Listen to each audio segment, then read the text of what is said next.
pasal yang ke-10, ayatnya yang ke-22 yang diberikan kepada saya. Tapi kita baca aja dari ayatnya yang ke-19 ya, ke-19 sampai 25. Boleh ya? Ya, kita akan membacanya secara responsoria.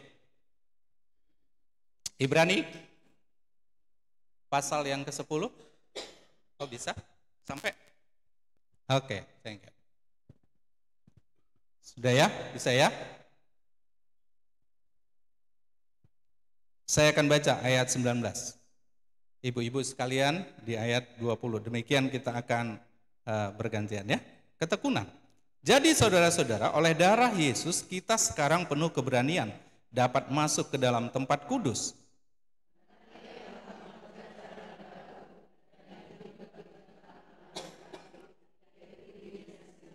Dan kita mempunyai seorang imam besar sebagai kepala rumah Allah.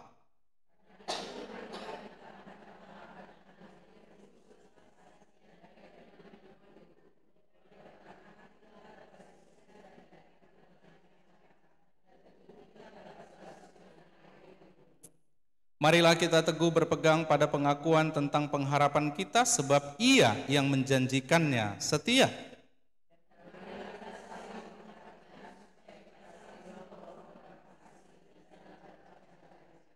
Ayat 25 bolehlah kita bersama-sama. 2, 3 ya. Janganlah kita menjauhkan diri dari pertemuan ibadah kita seperti yang dibiasakan oleh beberapa orang. Tetapi marilah kita saling menasehati dan semakin giat melakukan menjelang hari Tuhan yang mendekat. Demikian firman Tuhan. Ibu-ibu, saudara-saudara sekalian,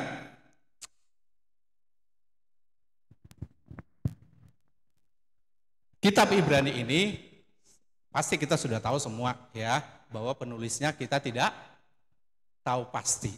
Ya, ada yang bilang Paulus ya, ada yang bilang yang lain-lain. Ya, tapi yang pasti surat ini ditujukan kepada orang-orang percaya Yahudi. Maka bobotnya itu betul-betul teologis untuk menekankan bahwa Kristus itulah jalan keselamatan. Ya, baik. Nah, kita akan memulai dari pembacaan kita tadi, atau sebelum kita lanjut ke pembacaan, coba kita lihat foto ini, mereka lagi ngapain? Ya? Bagi-bagi? Bukan? Sedang ngapain? Berdoa. Oke. Tangan mereka saling apa? Saling menggenggam. Ya? Ya, kira-kira maknanya apa ya? Ibu-ibu ya? Opung-opung? Maknanya apa? Ketika kita berdoa saling menggenggam tangan, kira-kira pesannya apa? Menguatkan. Eda, gitu ya. Jangan takut, dah. Ketika saling mendoakan. Oke, baik. Kenapa kalian?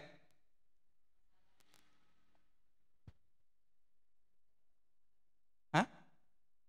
Oh, saya ya. Oh, enggak respon Kak? Oh, lagi masalah? Kabelnya? Oh, baik. Mari kita mulai ya. Yang pertama kita membaca tadi, memperhatikan ayat 19 tadi ya. 19 sampai 21 ya. Oke. Enggak respon Kak? Enggak bisa, dari situ aja. Oke. Nah, kita perhatikan ayat 19, oh ini ayat 21 bukan ayat 1 ya. Ayat 19 sampai 21 itu bicara tentang pendamaian antara siapa? Antara manusia dengan Allah. Yang dikerjakan oleh siapa? Kristus. Jadi kalau dulu syarat menghadap Allah dalam perjanjian lama harus ada apa? Korban. Benar? Harus ada pertumpahan darah. Harus ada darah yang ditumpahkan. Kalau pertumpahan darah berarti ada peperangan begitu ya. Harus ada darah yang dicurahkan. Karena ya ketika dalam perjanjian lama, ketika seseorang mau menghadap Tuhan, maka harus ada dulu pencurahan darah untuk pendamaian dosa. Tetapi kita sekarang tidak lagi. Karena Kristus sudah memperdamaikan kita dengan dirinya. Dengan Allah sendiri. Oke? Oleh karena itu, ya Bapak Ibu, saudara-saudara sekalian, dikatakan di ayat 20 berapa? Atau kita lihat dulu, di 1 Petrus 2 ayat 9 masih ingat? Tetapi kamulah bangsa yang terpilih, imamat rajani, bangsa yang kudus, umat kepunyaan Allah sendiri. Itu ayat 9. Tetapi ayat yang ke-10 apa dikatakan? Itu selanjutnya ayat 9, ayat 10. Kamu dahulu, coba. Bukan siapa-siapanya Allah. Enggak siapa-siapanya Allah. Coba ayat 10, 2, 3 ya. Kamu dahulu bukan umat Allah. Tetapi yang sekarang telah menjadi umatnya Allah. Karena siapa? Karena ayat 9 tadi. Tapi kamulah bangsa yang terpilih, imamat yang rajani, bangsa yang kudus. Umat pilihan Allah sendiri. Kenapa? Karena kita sudah diperdamaikan dengan Allah melalui siapa? Melalui Kristus. Dan ingat, kita dibayar apa? Lunas. Amin? Amin? Sudah yakin betul? Sudah dibayar lunas? Amin? Amin. Iya, baik. Nah, lalu masuk di ayat 22. Ayat 22 dimulai dengan kata apa? Karena itu. Karena apa? Karena kita sudah ditebus, kita sudah dimerdekakan, kita sudah dikuduskan. Coba ya Bapak Ibu, ada berapa kata? Dikuduskan, dimerdekakan, diselamatkan, dibenarkan. Apa lagi? Dikuduskan, dimerdekakan, diselamatkan, diampuni, dibenarkan. Itu kata yang berbeda tetapi memiliki makna yang sama. Dibenarkan dari mana? Dari dosa. Diselamatkan dari mana? Dari dosa. Diampuni dari mana? Dikuduskan dari mana? Dari dosa. Apalagi tadi? Sudah jelas? Jadi ngapor saya hitakan, opung, kita adalah orang-orang kudus. Kita kudus bukan karena perbuatan kita, tapi karena pengampunan Kristus. Ya, berapa kali kita dikuduskan? 1 kali untuk selama-lamanya. Tetapi menjaga kekudusan setiap hari. Taulah tidak? Dikuduskan sekali untuk selama-lamanya. Menjaga kekudusan setiap hari. Itu yang dinyatakan penulis Ibrani di Ibrani 10 ayat 10. Di ayat 10-nya. Coba 2, 3, ya. Ibrani 10 tadi. Dan karena kehendaknya inilah kita dikuduskan 1 kali untuk selama-lamanya. Oleh apa? Persembahan tubuh Kristus. Amin. Idoa ta'akuhon, kita akukan dalam pengakuan iman. Adong sadahuria nabadia, huria hatopanela Kristen, akan nabadia. Isemai. Amin. Menang udah ditanya dari mimbar, isi mamang inang, ison jol mana badia. Kita tengoknya kiri kanan. Adong donai nirwana kan? Kan susah kan? HP tetap padahal diapakan? Diakukan kan? Benar kan? Jongjong mahita. Au porsea. Adong sadahuria nabadia. Huria hatopanela Kristen aka. Aledang porsea manopung nabadia, nong badia man. Tapi nung mati Kristus. Kristus sudah mati. Untuk apa? Untuk menghapus. Untuk menebus semua dosa. Mamorsan dosam. Mamorsan dosaku. Diau pinursila. Naung sai sadap itu apa? Ayat dulu. Naung sai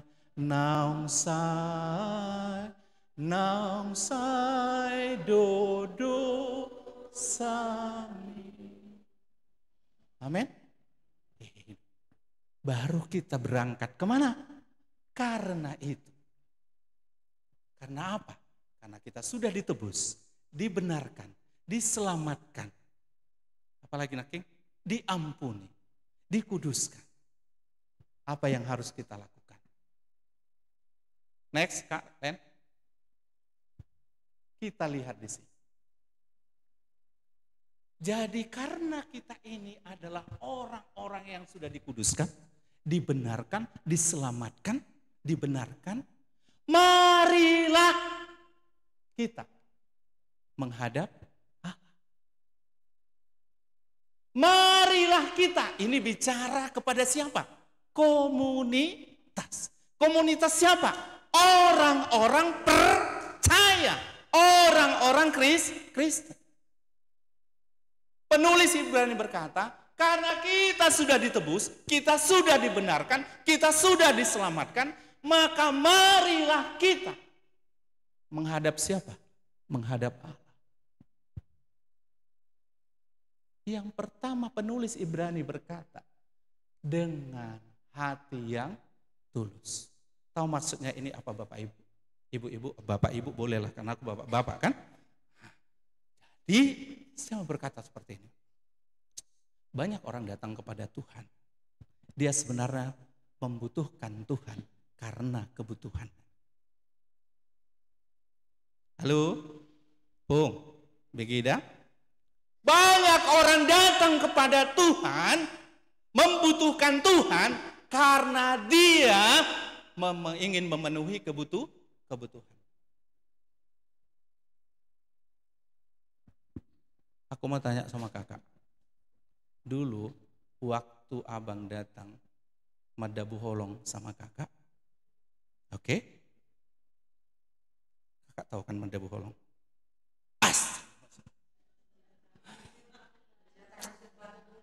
Ya, sorry. Kakak ini nggak BTL, sorry. Ya, oke. Nah, waktu menyatakan cintanya, kakak lihat kepribadiannya atau pribadinya? Atau pribadi? Dua-dua ya. Tahu kakak apa beda kepribadian dengan pribadi? Apa itu? Oh, berarti kita ada miss sedikit kak. Ya. Karena aku belajar dari zaman now, anak-anak zaman now. Rupanya anak-anak zaman now bilang gini, kepribadian dengan pribadi itu berbeda. Kepribadian itu bicara tentang jati diri, pribadi itu bicara tentang mobil pribadi, pekerjaan pribadi. Halo, ya. Opung-opung gak apa-apa belajar juga, ya. Dengan anak-anak zaman now. Apa tadi perbedaan antara apa? Kepribadian itu bicara tentang apa? Jati diri. Pribadi bicara tentang apa? Apa yang dia punya. Oke, jelas? Waktu abang itu datang, yang mana? Hah? Jati diri, serius. Jadi waktu datang abang itu memang, ya nggak punya apa-apa ya. Iya, begitu kak ya. Tahu nggak Bapak Ibu, maksudnya di sini kata hati dengan tulus ikhlas. Bu, Pung, dengar baik-baik. Tuhan merindukan kita datang dengan tulus. Karena kita meresponi kasih. Jangan datang menghadap Tuhan hanya karena engkau ada mau.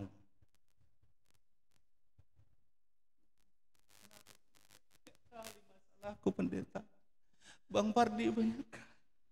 Anakku, suamiku, cucuku. Yes, betul, itu memang masalah harus kita bawa kepada Tuhan. Tapi hal yang paling utama yang Tuhan mau adalah BG Opung, apakah engkau merindukan dia?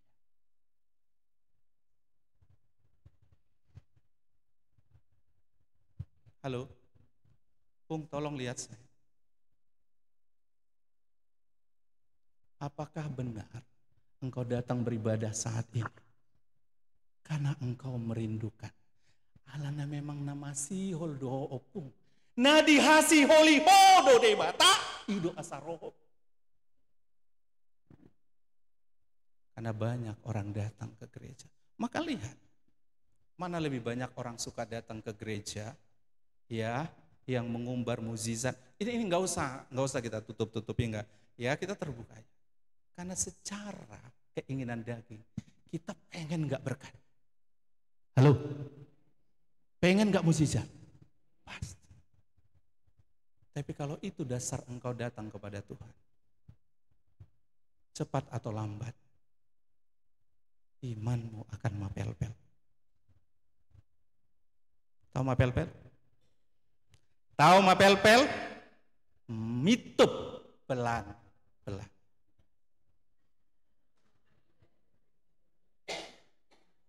Mati pelan. Oke, itu dulu ya. Yang Tuhan rindukan apa tadi katakan? Engkau datang, kita datang mau bertemu dengan dia. Karena apa? Karena kita mengasihi dia. Kenapa kita mengasihi dia?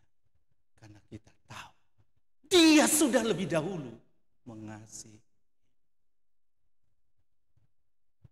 Oke, yang umur 50-55. Pernah enggak dengar lagu ini? Tas kulit dari kulit rusa. Ayo, sambung ya. 2, 3 ya.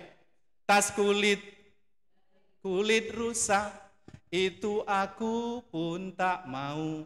Baru kemudian sepatu dari kulit buaya. Alah, pura-pura lupa. Baru selanjutnya apa dikatakan? Yangku adalah apa? Ya kan itu dibilang kan? Penyanyi itu waktu itu. Lupa ya.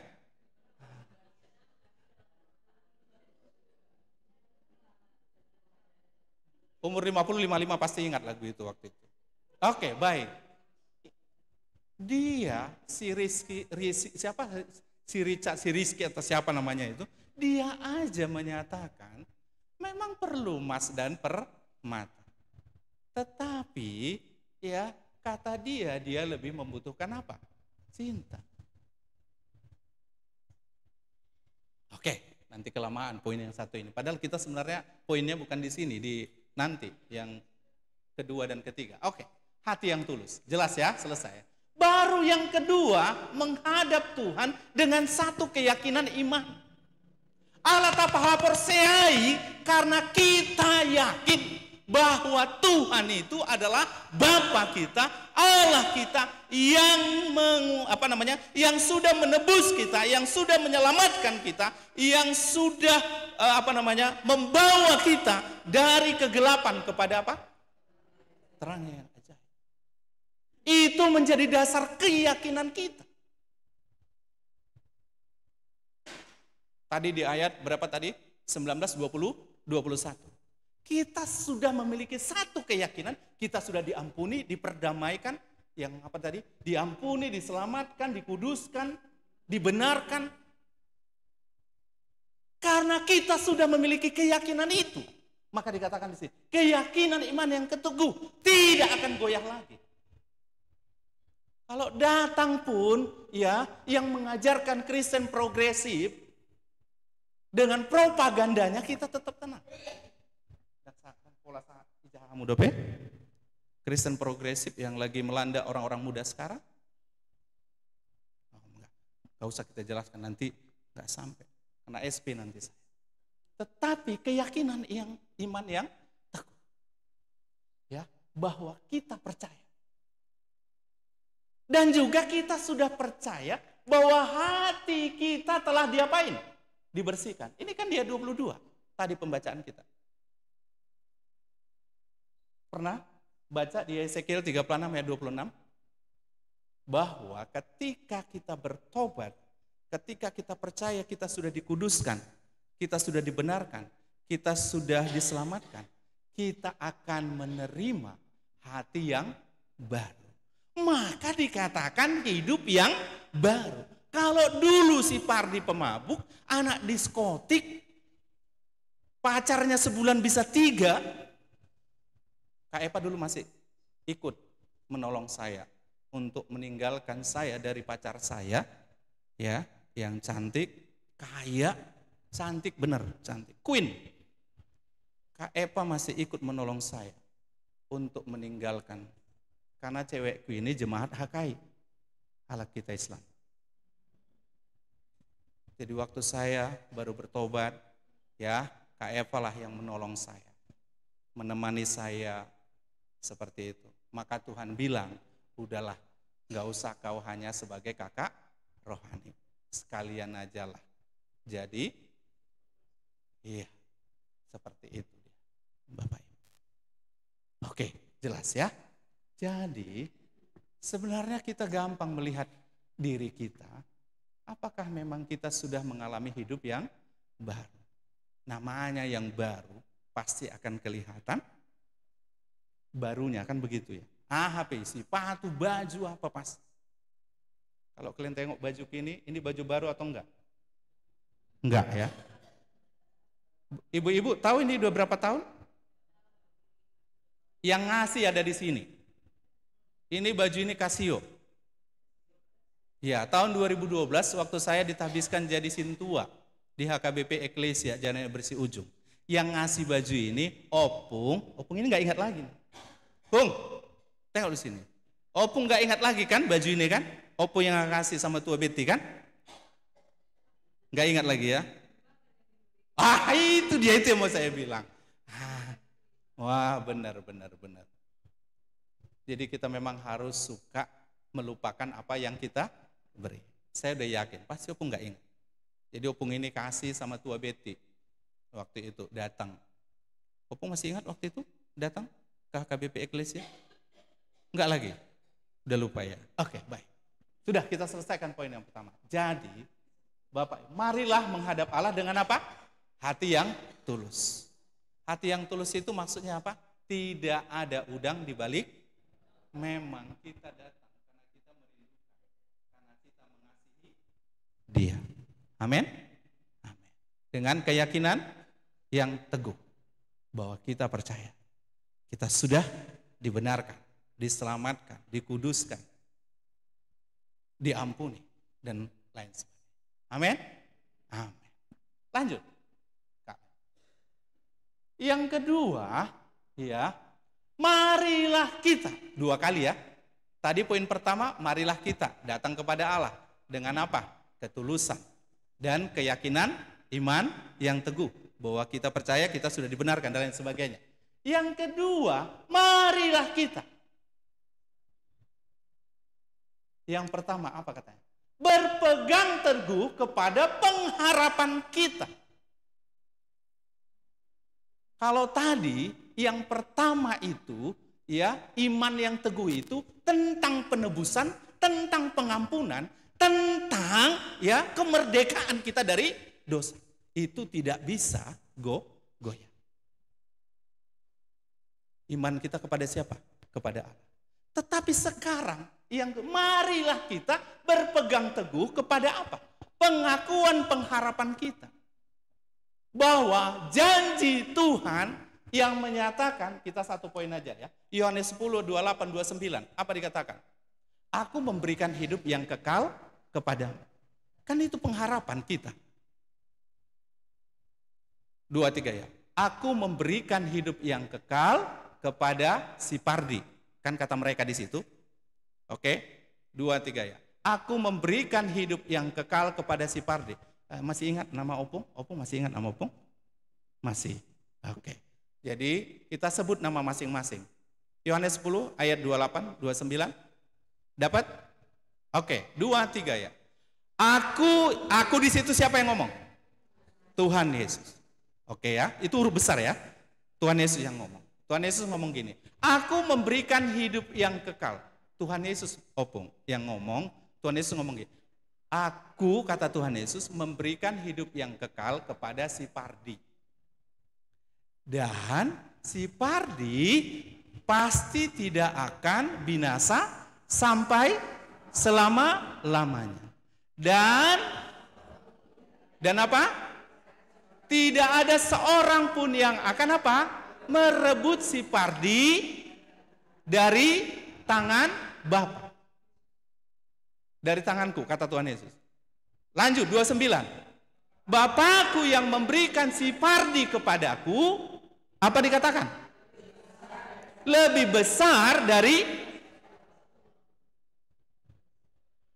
Itu sebabnya kita mengimani keselamatan itu tidak bisa hilang. Karena begini, kalau ada yang bisa merebut kita dari Tuhan Yesus, berarti yang merebut itu kuasanya harus lebih besar dari kuasa Tuhan Yesus. Benar? Logika enggak? Masuk? Gini, Tuhan Yesus memberikan jaminan. Tidak ada yang merebut satupun kuasa yang merebut kita dari tangannya. Kalau ada yang bisa merebut kita dari tangan Tuhan Yesus, berarti kuasa yang mau merebut itu harus lebih besar kuasanya dari siapa? Dari kuasa Tuhan Yesus. Sonari, suku-sukuku. Ada enggak kuasa yang lebih besar dari kuasa Tuhan Yesus? Itu sebabnya Tuhan Yesus berkata, tidak ada kuasa yang akan memisahkan. Dan Roma 8 yang sering kita nyanyikan, lebih dari pemenang dalam segala, iblis telah dikalahkan oleh kuasa darahnya. Masuk. Jika Allah di pihak kita, siapa dapat melawan? Kita lebih dari pemenang. Stop. Kenapa dikatakan lebih dari pemenang? Tahu artinya, Bu?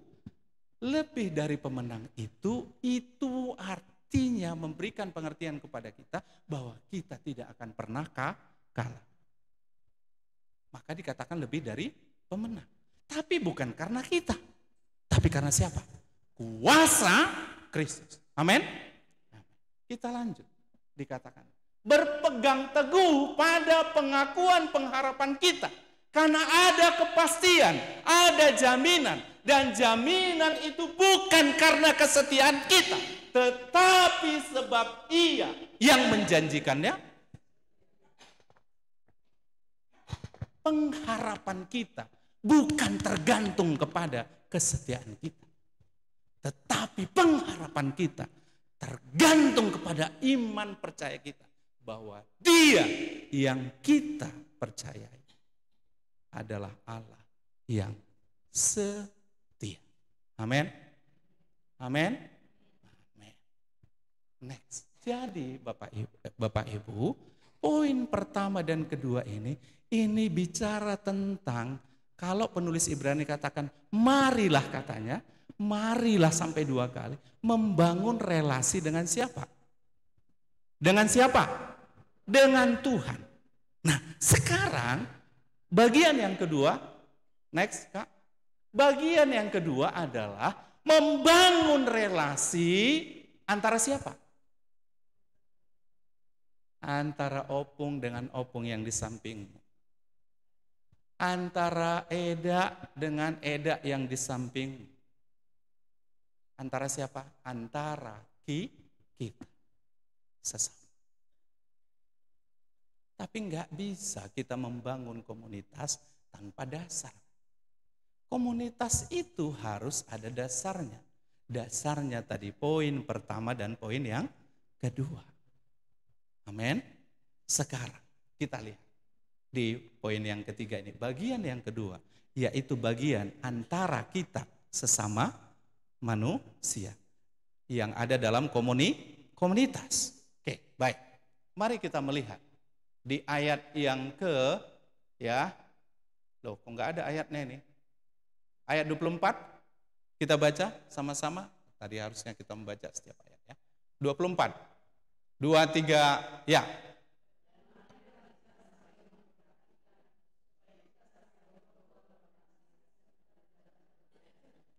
Dan marilah kita yang pertama saling apa?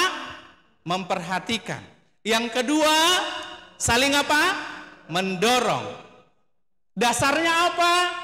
Kasih dan pekerjaan baik. Nah, mari saya mau menjelaskan ini. Di sini kita agak sedikit lama, ibu-ibu. Ya. Pernyataan di situ saling memperhatikan. Perhatikan apa tulisan ini ya, ibu-ibu. Saling memperhatikan. Arti saling memperhatikan ini adalah kita selalu memikirkan bagaimana kita bertumbuh bersama dalam iman dan karakter.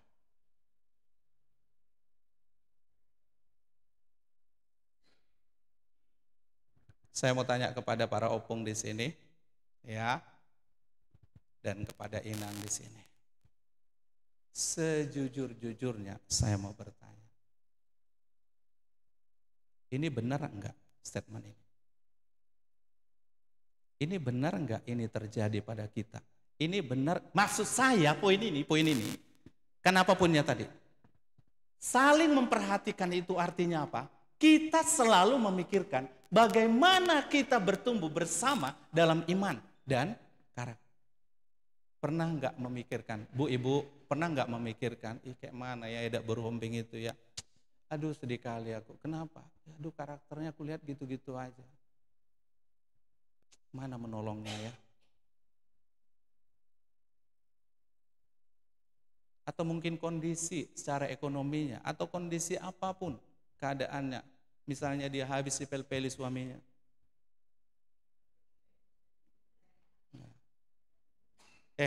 Saya mau kasih kesaksian sama ibu-ibu. Hati-hati, kalaupun suami ibu-ibu ya agak sedikit keras, hati-hati mendoakan. Karena ada di tebing dulu Inang apa ya, guru Inang ini. Jadi ikut PA sama YPDPA di situ. Suaminya ini suka kali mempel-peli siapa? Inang ini. Kena stroke lah. Masuklah diperingadi di ruang ICU. Disuruh saya berdoa ke situ. Memang puji Tuhan. Jam 10 saya doakan, jam 2 selesai berangkat. Mate.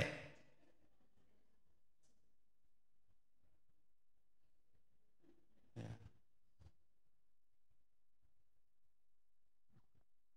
Jadi doa ibu-ibu, kalau songon nekara sama tai, Tuhan berilah kesempatan untuk bertobat pada. Kalaupun aku sering distempel Tuhan. Si patah opat, si patah lima.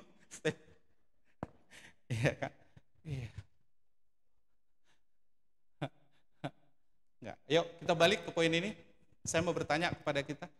Ada enggak kita sebagai komunitas persekutuan di tempat ini, di gereja atau di mana? Pernah enggak kita memikirkan teman kita? Mendoakan mereka? Atau memang kita sangat sibuk kali? Sibuk ngapain? Memikirkan diri sendiri, masalah sendiri, masalah suami, masalah anak, masalah. Ibu-ibu kita doakan, Eda, sorry lah, ya aku pun banyak kali yang mau kudoakan dah.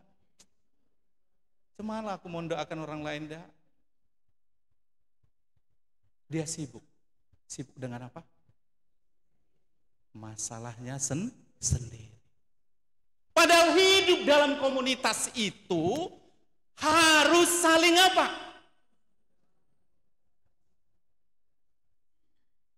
Jadi saya mau katakan kepada kita, jangan merepet kalau ada orang yang sharing samamu tentang kondisinya, tentang kondisi apapun itu. Sekarang saya mau tanya. Halo, ibu-ibu, lihat saya.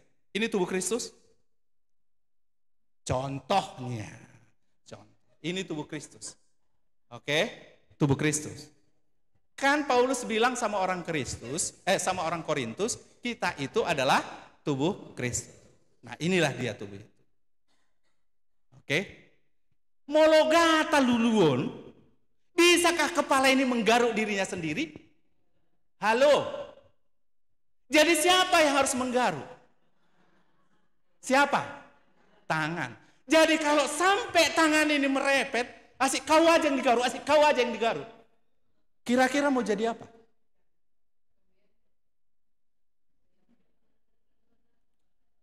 Kalau ada orang sharing kepadamu tentang apapun lalu kau bilang kau aja, terus kau masalah.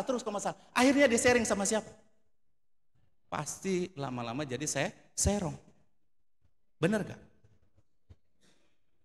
Kadang-kadang kita ini ibu-ibu ya, marilah kita Saling apa?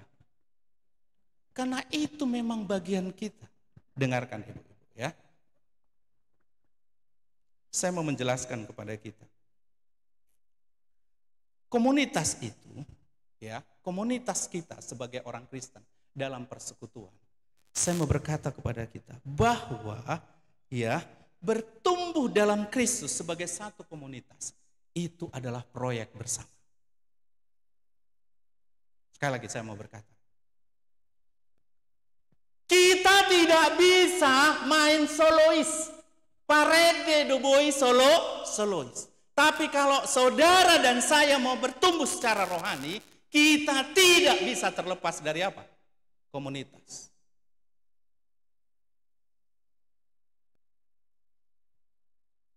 Kalian pernah bertemu dengan Kristen Ninja? Pernah tahu Kristen Ninja? Hah? Enggak tahu? Kristen Ninja kalau datang ke gereja, dia datang pegang tas, kemudian begitu doa berkat, dia langsung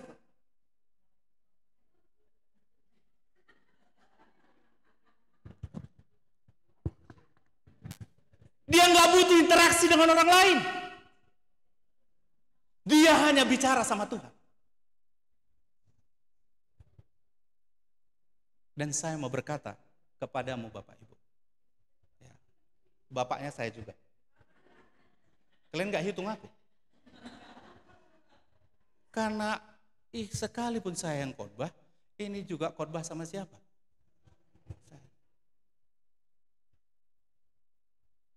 Saya mau berkata, tidak ada pertumbuhan karakter tanpa interaksi dengan yang lain. Jadi tidak ada Kristen nih. Ada. Gak peduli. Dan saya mau berkata, kalau engkau jadi Kristen Ninja, ingatlah, kau pasti bukan lama, secepat-cepatnya, kau pasti mapel. Engkau merasa, engkau dekat-dekat Tuhan. Tapi saya mau berkata, sebenarnya Tuhan membencimu. Karena satu-satunya tempat karakter kita dibentuk adalah apa? Interaksi.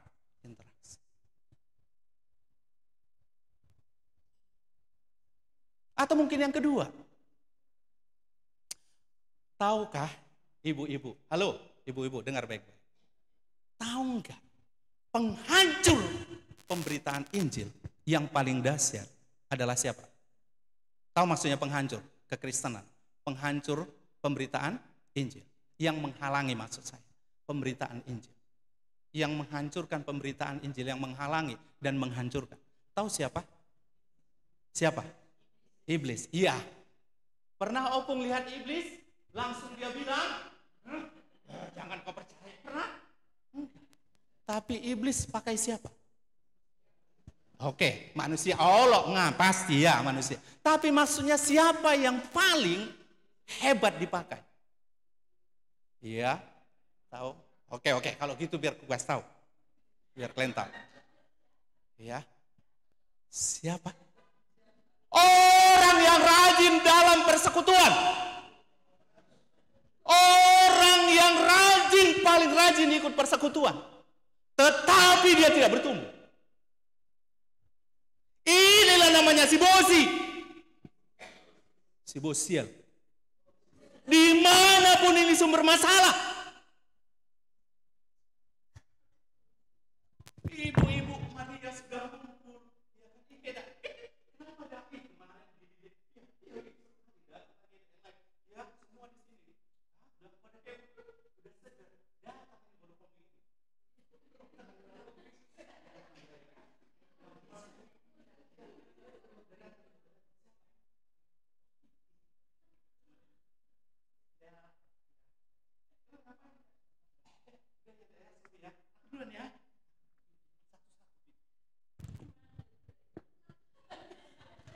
Tahu kenapa? Karena udah datang sibuk. Selalu jadi sumber masalah. Saya punya, dengar. Saya punya kakak. Ini baru 1 orang.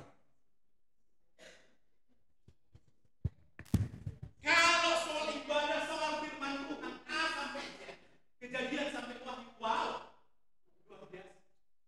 Jadi, kita kan memimpin dalam Tuhan itu harus begini. Tapi ketika ditanya, nggak beres. Itu nggak beres.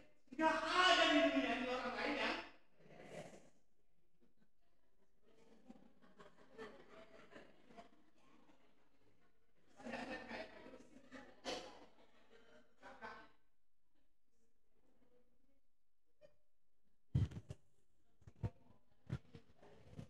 jadi dengar. Halo. Nanti waktu habis. Saya mau berkata kepada kita, komunitas Kristen ini adalah tempat di mana kita bertumbuh bersama. Kalau ibu-ibu hanya datang dengar firman Tuhan lalu pergi, tidak ada komunitas, tidak ada sharing bersama, maka kenapa pengurus buat apa? PA, kelompok. Habis sekali ada waktu PA, ibadah aja. Ya memang habis sekali waktu. Tapi mana lebih bagus habis waktumu untuk belajar firman Tuhan, untuk bersekutu seperti yang di foto tadi, daripada kau habis dimakan oleh iblis. Kau mapel ditaruh. Mana lebih bagus?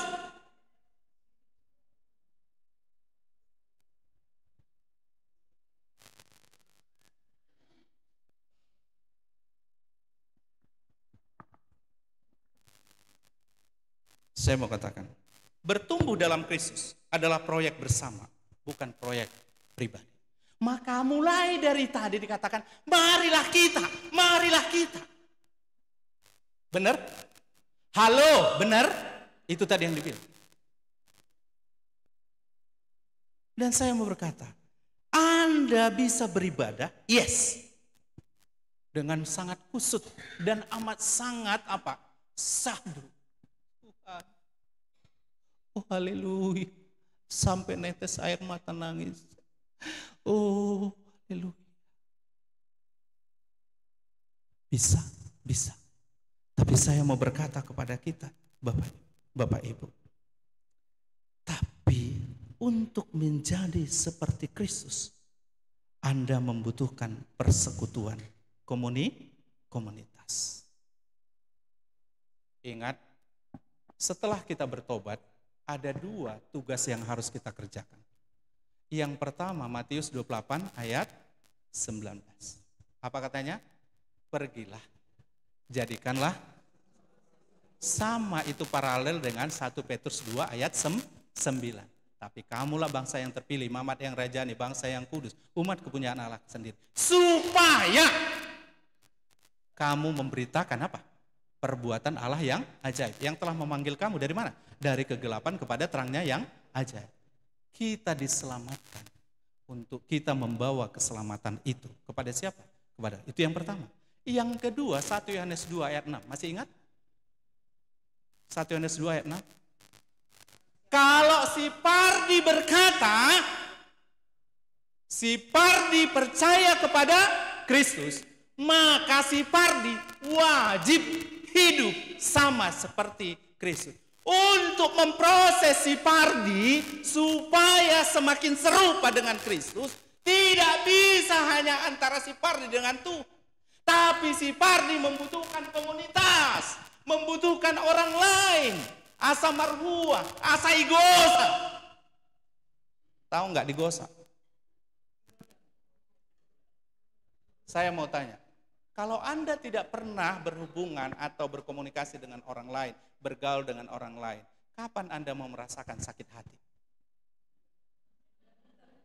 Kalau Anda jadi Kristen ninja, kapan Anda sakit hati? Kapan Anda mendengar ada yang minta tolong samamu? Eda, tolong Eda. Nggak ada lagi beras kami di rumah. KFC-nya ada.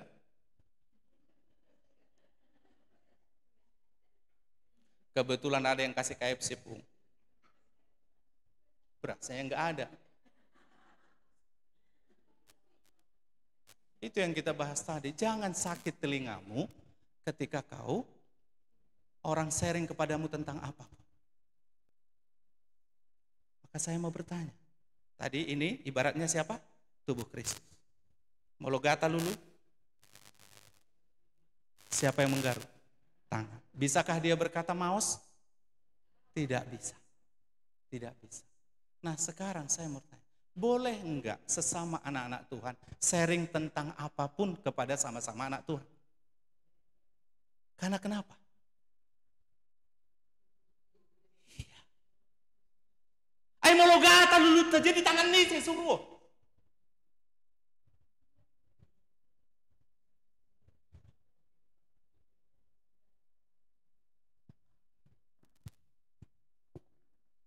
Kita lanjut.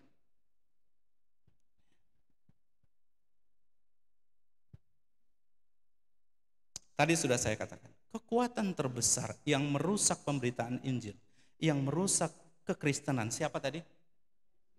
Siapa tadi? Ja unang-unang pola salah si polisi. Memang nggak ulang nih. Tapi siapa yang dipakai? Orang yang rajin bersekutu, tahu banyak firman Tuhan, tetapi dia tidak tahu, dia tidak bertumbuh. Om managabi sumber mabar. Sikam mabar. Ini yang jadi sumber masalah. Ibu-ibu, halo, opung-opung, rajin datang kemari beribadah. Ibadah tiap pagi saat teduh. Sampai netes air mata memuji Tuhan. Tanpa ketaatan. Tanpa pertumbuhan di dalam Kristus. Saya mau berkata, kita tetap akan menjadi sumber masalah. Eda, kenal enggak Eda? Sama siapa itu? Itu loh yang berhombing itu. Oh ya, kenal. Kenapa, Dak? Itu kan yang sering ibadah di EPDPA itu, Dak. Iya, kenapa rupanya?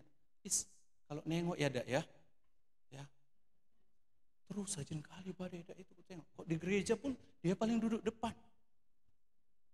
Gak pernah tinggal itu hari Minggu. Terus kenapa? Tapi ngeri kali lah, Dak. Kenapa ngerinya? Kemarin kan marah lah dia. Terus marah kenapa? Masa dari bilang, memang kau babi ya, Dak ya? Kurang ajar kau ya? Ya, kau gitu kah ya? Masa sampai kayak gitu ngomong? Tapi rajin. Kalau di gereja, Dak, kalau udah namanya sumbangan, Dak, kalau namanya untuk kebutuhan ini, enggak usah minta, Dak. Capek, Dak, capek.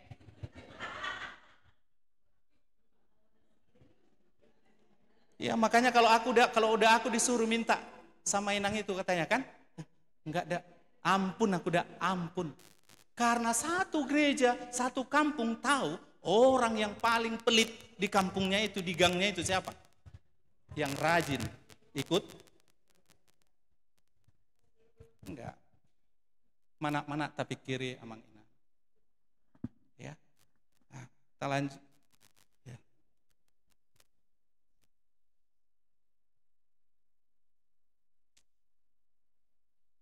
Kita mungkin sering berdoa kepada Tuhan dan minta banyak hal kepada Tuhan. Dan Tuhan jawab, yes. Tapi ingatlah, Anda senang gak ketika berdoa Tuhan meminta sesuatu pada Tuhan, Tuhan berikan? Senang gak? Senang. Tapi kalau Anda tidak bertumbuh dan saya tidak bertumbuh secara karakter menjadi semakin serupa dengan Kristus, kita senang, tapi Tuhan oke. Oleh karena itu, ya dikatakan di sini, sebentar Kak, sebentar. Saling mendorong ini memang agak aneh ini saling. Rupanya kata Yunani kata mendorong di sini mengganggu, menajam. Kau mengganggu maksudnya gini. Kau jangan, ibu-ibu, opung-opung, jangan tenang ketika melihat ada sesuatu kekurangan daripada siapa? Teman. Kekurangan saya. Kalau ibu-ibu tahu saya ada kekurangan, Anda jangan tenang. Anda harus mengganggu saya. Bahkan dalam bahasa lain dikatakan, ibu-ibu harus memprovokasi saya supaya sadar karena ada namanya titik dosa dalam diri kita. Titik nyaman. Kita nggak tahu lagi kalau itu sudah dosa. Jadi di sini katakan, marilah kita saling memperhatikan tadi, saling mendorong, saling mengganggu, menajamkan masa. Maka dalam Amsal 27 ayat 17 dikatakan, besi menajamkan besi, manusia menajamkan sesamanya. Kalau tidak ada komunitasmu, tidak ada persekutuanmu dengan sesama orang Kristen, siapa yang akan menggosok? Kalau kau hanya jadi Kristen apa tadi? Kristen apa tadi? Datang orang nggak tahu, pulang pun yang penting hubunganku dengan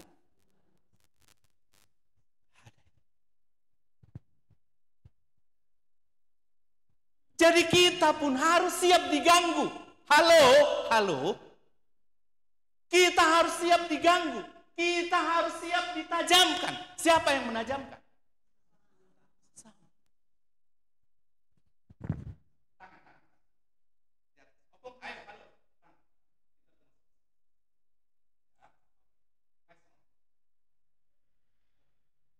Ayo, semakin kuat. Semakin kuat. Semakin kuat. Sakit. Tetapi semakin sakit dia semakin kuat.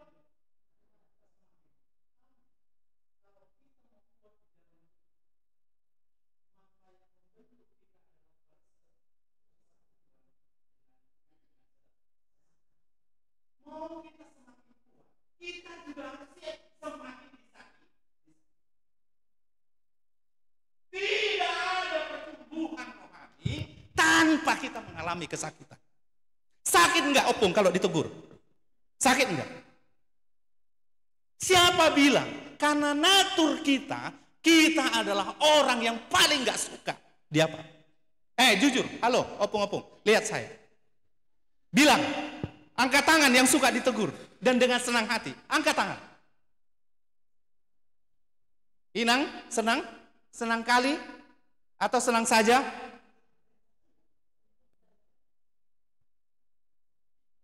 Apalagi yang menegur, orang muda pula. Baru kemarin ikut pertanyaan. Siap? Udah mulai berpikir kan? Karena kalau namanya ditegur, berarti kita memposisikan diri. Kita lebih rendah dari siapa?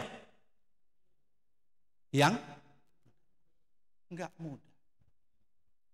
Itu makanya dikatakan, kalau menegur, kalau menajamkan, kalau mau membangun itu dalam kasih.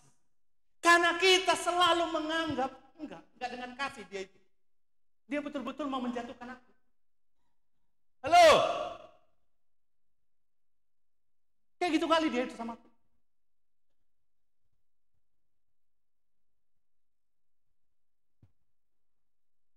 Dan untuk berjuang satu pekerjaan baik. Next. Kak. Oleh karena itu, kalau engkau menjauhkan diri dari persekutuan, seperti yang dibisahkan beberapa orang waktu itu di jemaat-jemaat Yahudi. Saya mau berkata kepadamu tadi, yakinlah, sehebat-hebatnya engkau berkata, aku kuat, aku tenanglah kalian, nggak apa-apa, aku tetap kuatnya, sekalipun aku nggak ikut persekutuan, ya, yakinlah kalian, udah kalian harus takut, pokoknya aku kuatnya, aku tetap apa? Saat teduh, aku tetap baca firman, oh yes.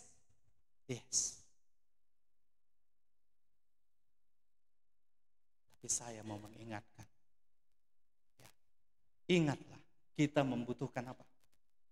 Komunitas. Karena di sanalah kita saling apa tadi? Amsal 27:17, saling menggosok.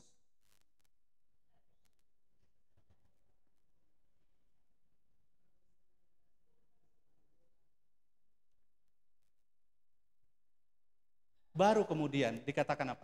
Tetapi, tadi janganlah kita.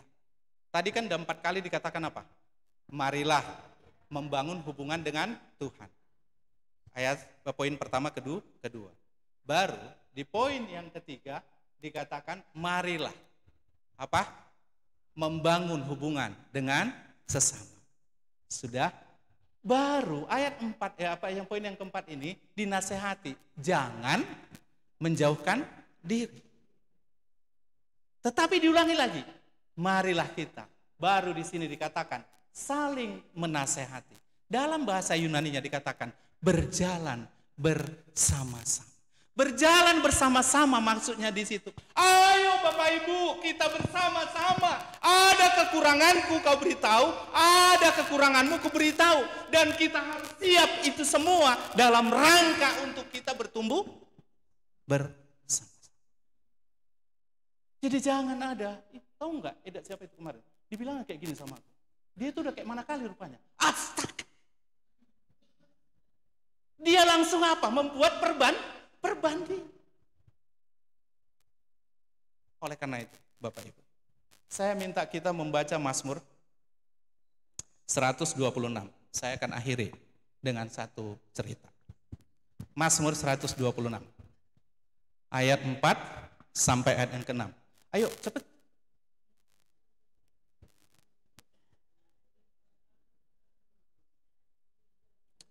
Mazmur 126. Ayat berapa? 4 sampai 6. Enggak? Dapat semua?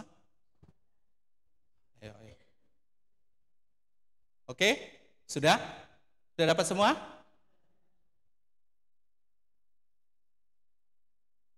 Dua, tiga, ya.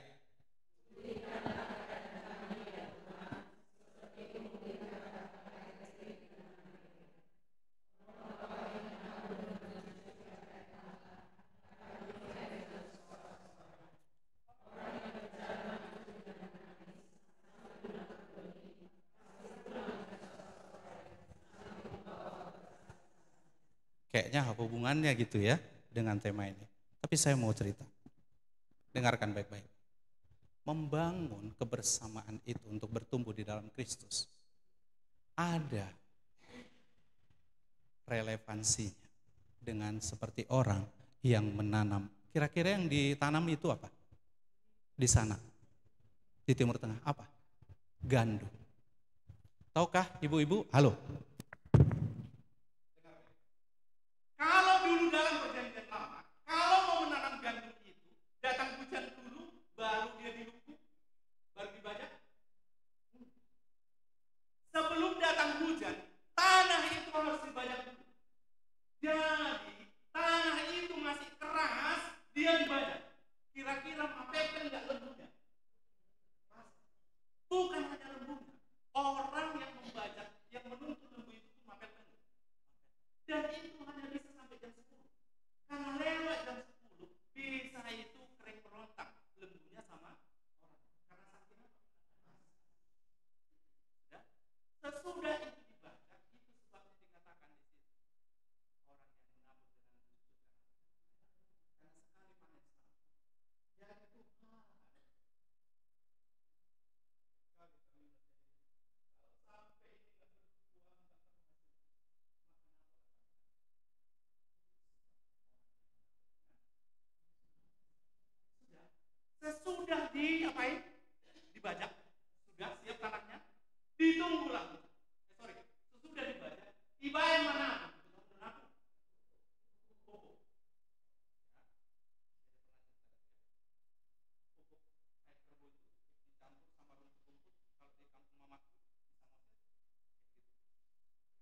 begitu datang hujan ditanam apa? Bibit. Ini kan ditanam. Tanam apa? Nah, sudah karena ada apa tadi? Pupuk. Sudah ada pupuk kemudian tanam biji gandum. Maka begitu datang hujan karena ada pupuk, maka biji gandum itu cepat tumbuh. Tahukah saudara? Cepat tumbuhnya. Dan gandum ini harus tumbuh bersama. Begitu tumbuh gandum ini, rumput pun tumbuh nggak? Karena ada apa? Tetapi gandum ini harus lebih dahulu. Sesudah gandum ini tumbuh, maka menerbanglah akan menerbang. Dan tahu kalian, gandum ini akarnya itu paling dalam 10 ke 15 cm. Dan akar gandum yang biologis. Akar gandum, akar bunga, akar serabut. Tumbuh ke atas. Dan jarak antara gandum ke gandum 10 sampai 15 cm. Lah, tumbuhlah gandum. Akarnya pun masih garo makan mau. Akarnya ini satu dengan yang lain. Menyakitkan enggak? Halo?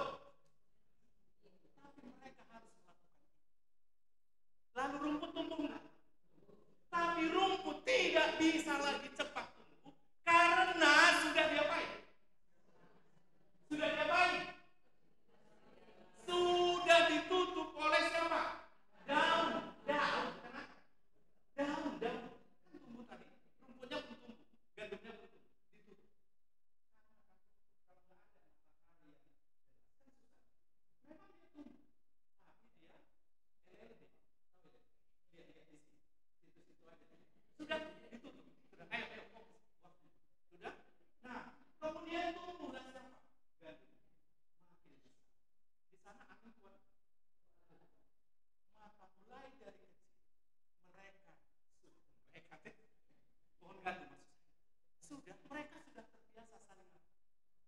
Saling apa? Saling menolong. Jadi ketika datang angin,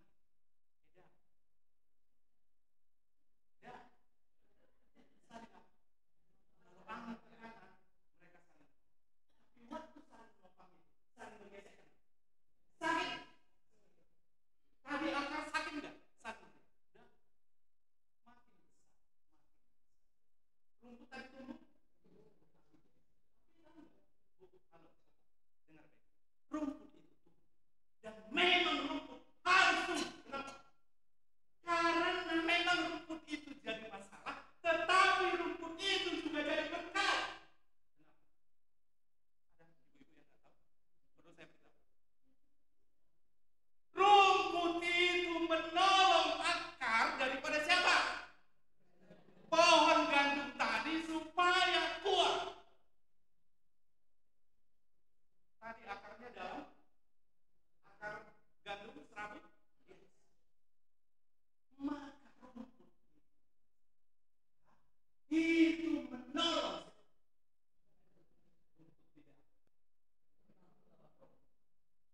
Dalam persekutuan komunitas orang Kristen, halo ibu-ibu, masalah itu dalam komunitas itu menolong kita.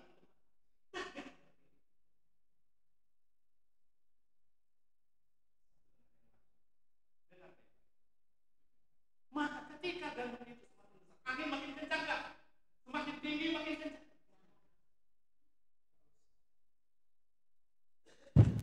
Harus pakai mic katanya. Saya punya mic Agnes Monica sebenarnya, cuman katanya nggak bisa. Oke, sudah. Nah, sampai di mana tadi? Mana tadi Kak? Hah? Sudah. Lalu semakin besar, semakin besar. Semakin besar pohon gandum, mapel-pel lah daunnya. Ya kan? Makin tua.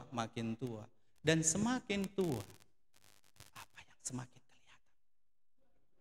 Yes.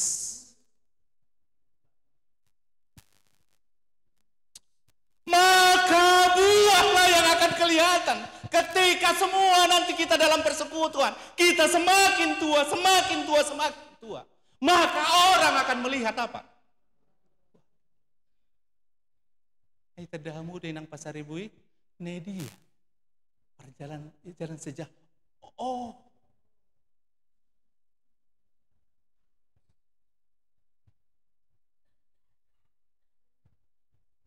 Langsung cerita nanti.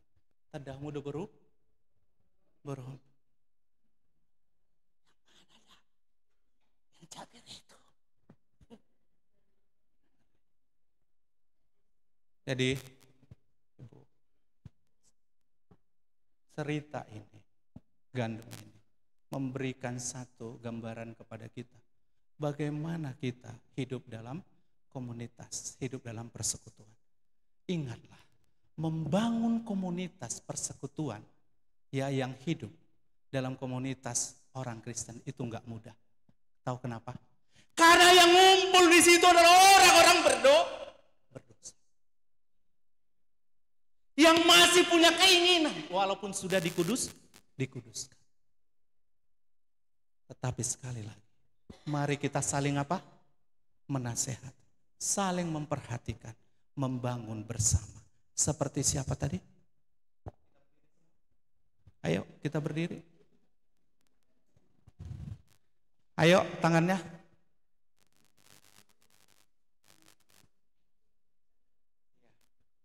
Saya sebut angin dari kanan, mereng ke kiri semua.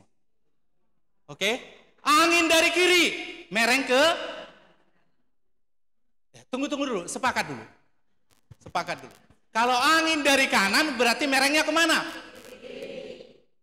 Gitu? Pasnya itu? Oh, oke, baik. Yuk. Angin dari kanan.